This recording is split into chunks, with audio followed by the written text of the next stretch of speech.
Assalamu alaikum dear students. It's Faiza Ma'am Chemistry from Alpha Classes Hanwara, and today we are going to start another topic, that is ionization enthalpy. Okay.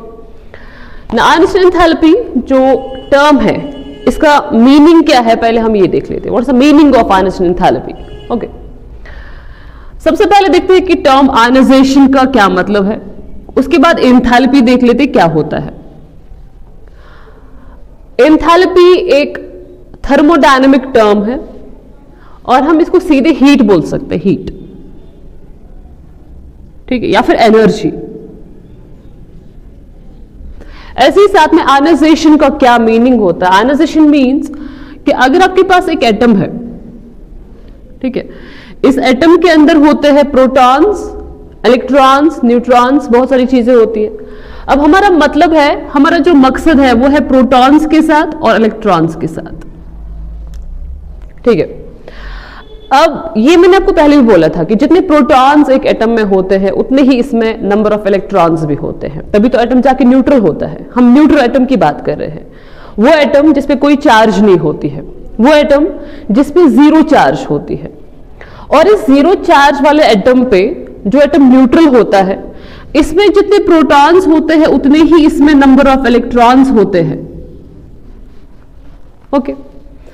अब मैंने यहां पे एक atom लिया है. अगर इस एटम के अंदर 10 प्रोटॉन्स है, 10 नंबर ऑफ प्रोटॉन्स, तो इसमें 10 नंबर ऑफ इलेक्ट्रॉन्स भी होंगे न्यूट्रल एटम के लिए.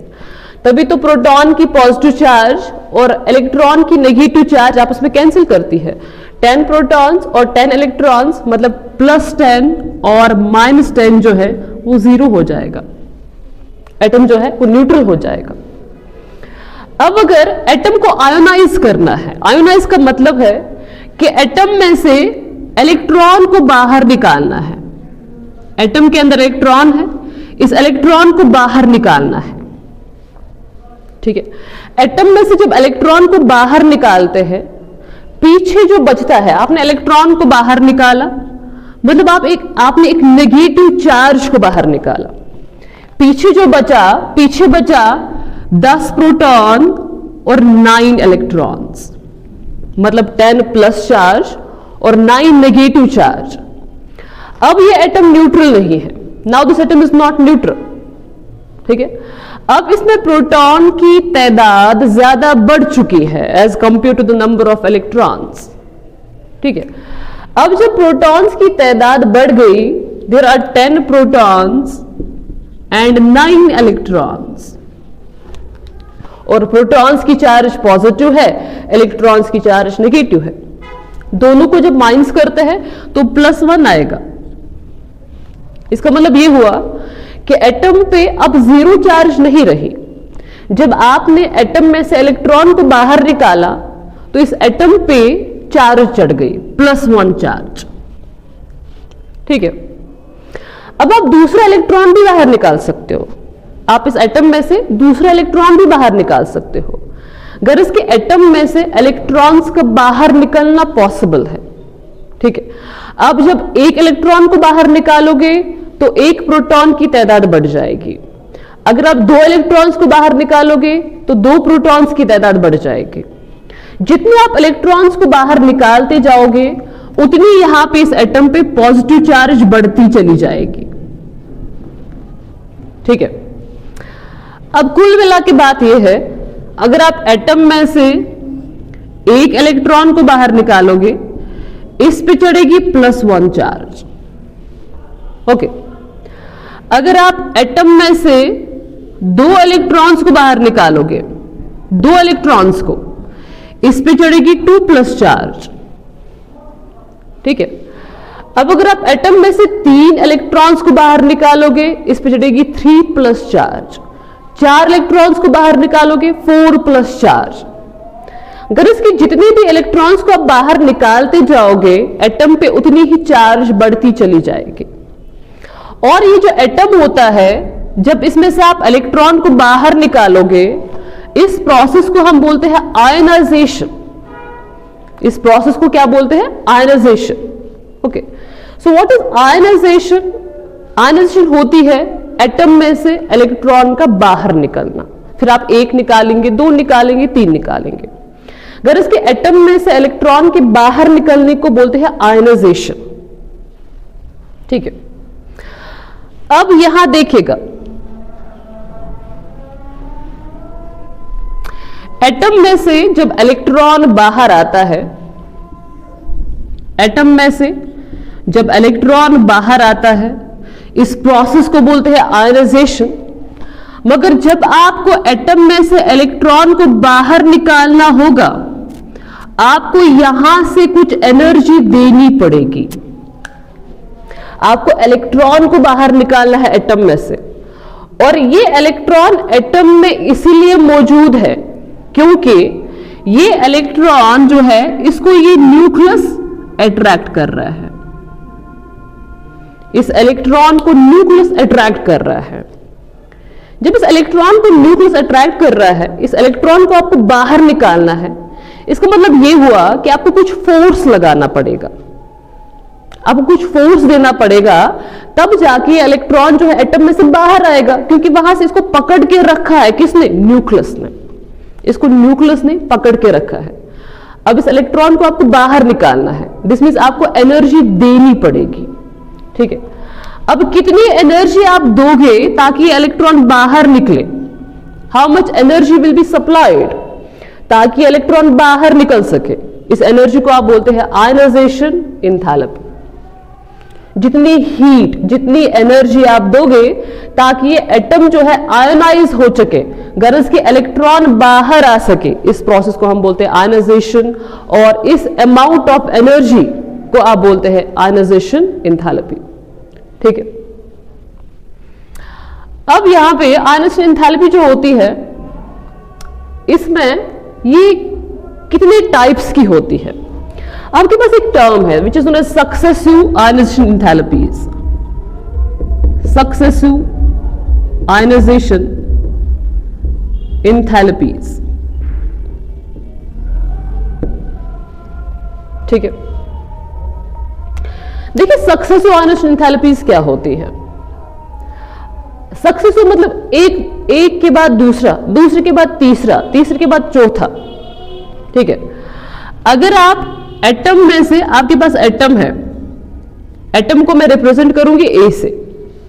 अगर आपको एटम में से इलेक्ट्रॉन को बाहर निकालना है, आपने एटम में से इलेक्ट्रॉन को बाहर निकाला, तो मैंने बोला पहले ही कि जब एटम में से इलेक्ट्रॉन बाहर आता है, एटम पे चढ़ती है पॉजिटिव चार्ज, क्योंकि एटम में प्रोटॉन्स की तादाद बढ़ जाती है। ठीक है, तो कितना इलेक्ट्रॉन मैंने बाहर निकाला? 1 इलेक्ट्रॉन। मैंने 1 इलेक्ट्रॉन को बाहर निकाला तो एटम पे चढ़ेगी 1 पॉजिटिव चार्ज, 1 पॉजिटिव। ठीक है, इसको हम ऐसे रिप्रेजेंट करेंगे। एटम में से इलेक्ट्रॉन बाहर निकला और एटम पे चढ़ी 1 प्लस चार्ज। ठीक है, इसको हम बोलेंगे first ionisation enthalpy. First IE1, first ionisation enthalpy. It is that amount of energy which is required to remove the first electron from the atom. पहला इलेक्ट्रॉन जब आप एटम में से निकालेंगे तब आपको कितनी एनर्जी लगेगी, उसको आप बोलेंगे फर्स्ट आयनाइजेशन एंथैल्पी। ठीक है, अब इसी आयन में से ये आयन बन गया क्योंकि इस पे चढ़ी पॉजिटिव चार्ज। जब भी किसी पे पॉजिटिव चार्ज या नेगेटिव चार्ज होती है उसको आप आयन बोलते हैं। इस आयन में से आप दूसरा इलेक्ट्रॉन बाहर निकालेंगे, इसी एटम आयन में से आप दूसरा इलेक्ट्रॉन बाहर निकालेंगे। ठीक है, ये जो दूसरा इलेक्ट्रॉन आप बाहर निकालेंगे तो इस पे एक और पॉजिटिव चार्ज बढ़ जाएगी, गर्ल्स पे इस पे चढ़ेगी 2 प्लस चार्ज, क्योंकि आपने दूसरा इलेक्ट्रॉन बाहर निकाला। और कितनी एनर्जी लगेगी ये दूसरा इलेक्ट्रॉन निकालने में, उसको आप बोलेंगे second ionisation enthalpy. The amount of energy which is required to remove the second electron from the atom, इसको आप बोलेंगे second ionisation enthalpy, IE2, second ionisation enthalpy.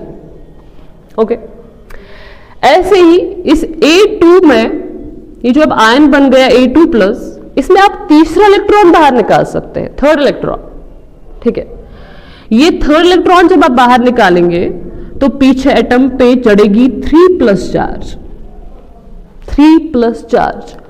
और कितनी एनर्जी लगेगी तीसरा इलेक्ट्रॉन निकालने में, उसको आप बोलेंगे IE3, that is third ionisation enthalpy. Okay, इन तीनों को आप बोलते हैं सक्सेसिव आयनाइजेशन एंथैल्पी, सक्सेसिव, एक दूसरे के बाद। Okay, so this is first ionisation enthalpy, this is second, this is third. Total में आपने एटम में से 3 इलेक्ट्रॉन्स को बाहर निकाला और एटम पे चढ़ेगी 3 प्लस चार्ज लास्ट में। जब पहला निकालोगे तो 1 प्लस, जब दूसरा निकालोगे तो 2 प्लस, जब 3 निकालोगे तो 3 प्लस चार्ज।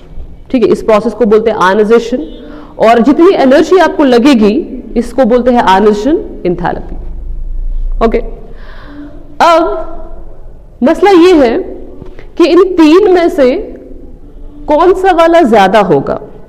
क्या IE1 ज्यादा होगा, IE2 ज्यादा होगा, कि IE3 का वैल्यू ज्यादा होगा? देखिए, ये आपके पास एटम है, इसमें से आपने पहला इलेक्ट्रॉन को बाहर निकालना है, उसको आप बोलते हैं IE1। फिर जब आपने पहला इलेक्ट्रॉन बाहर निकाल दिया, आपने पहले इलेक्ट्रॉन को बाहर निकाल दिया, तो एटम पे चढ़ेगी पॉजिटिव चार्ज, 1 प्लस चार्ज। ठीक है, अब आपको इस पॉजिटिव चार्ज वाले आयन में से दूसरा इलेक्ट्रॉन बाहर निकालना है। आपको एटम में से इलेक्ट्रॉन बाहर नहीं निकालना है, आपको एक पॉजिटिव चार्ज आयन में से इलेक्ट्रॉन को बाहर निकालना है। ओके, अब इस पे ऑलरेडी पॉजिटिव चार्ज है, मतलब इसकी न्यूक्लियर चार्ज बढ़ चुकी है, इफेक्टिव न्यूक्लियर चार्ज, जो हम आगे बात करेंगे। ओके, इसकी न्यूक्लियर चार्ज ऑलरेडी बढ़ चुकी है, इसमें प्रोटॉन ज्यादा हो चुके हैं, ऑलरेडी इसमें पॉजिटिव चार्ज चढ़ चुकी है, ये डेफिशिएंट हो गया है इलेक्ट्रॉन्स का। अब ये डेफिशिएंट हो गया, इसमें इलेक्ट्रॉन्स बहुत कम हो गए, प्रोटॉन्स की कंपैरिजन में नंबर ऑफ इलेक्ट्रॉन्स कम हो गए। ऑलरेडी इसमें कौन सी चार्ज चढ़ी है? Positive charge. अब यहां से इलेक्ट्रॉन दूसरा निकालना मुश्किल हो जाएगा, अब आपको ज्यादा एनर्जी देनी पड़ेगी दूसरा इलेक्ट्रॉन निकालने के लिए। गरज की जब आपको दूसरा इलेक्ट्रॉन एटम में से निकालना है तो एटम नहीं मानेगा दूसरा इलेक्ट्रॉन निकालना। ठीक है, सो दिस मींस IE2 का वैल्यू ज्यादा होगा एज कंपेयर टू IE1, क्योंकि पहला इलेक्ट्रॉन एटम में से निकालना है, दूसरा इलेक्ट्रॉन एक डिफिशिएंट आयन में से निकालना है जिसपे ऑलरेडी पॉजिटिव चार्ज चढ़ी है। ठीक है, अब आपने दूसरा इलेक्ट्रॉन निकाल दिया, अब एटम पे 2 प्लस चार्ज है, वो एटम हो गया है बहुत ही ज्यादा इलेक्ट्रॉन डेफिशिएंट। अब इस बहुत ही ज्यादा इलेक्ट्रॉन डेफिशिएंट एटम में से तीसरे इलेक्ट्रॉन को बाहर निकालना है। क्या ये एटम मानेगा तीसरा इलेक्ट्रॉन देना? बहुत ही मुश्किल से ये तीसरा इलेक्ट्रॉन देगा। मुश्किल जब खड़ी हो जाएगी तो दिस मीन्स आयनाइजेशन एंथैल्पी का वैल्यू बहुत ही ज्यादा बढ़ जाएगा। सो दिस मीन्स जब आपको तीसरा इलेक्ट्रॉन बाहर निकालना होगा तो आपको बहुत ही ज्यादा एनर्जी सप्लाई करनी पड़ेगी। इसका मतलब यह हुआ कि IE3 का वैल्यू बहुत ही ज्यादा होगा as compare to IE2 as compare to IE1। तो सबसे लीस्ट वैल्यू होता है IE1 का, सबसे हाईएस्ट वैल्यू होता है जितने आप इलेक्ट्रॉन्स वहां से निकालते जाएंगे। जितने आप इलेक्ट्रॉन्स निकालते जाएंगे उतने ही एनर्जी आपको ज्यादा देनी पड़ेगी। ओके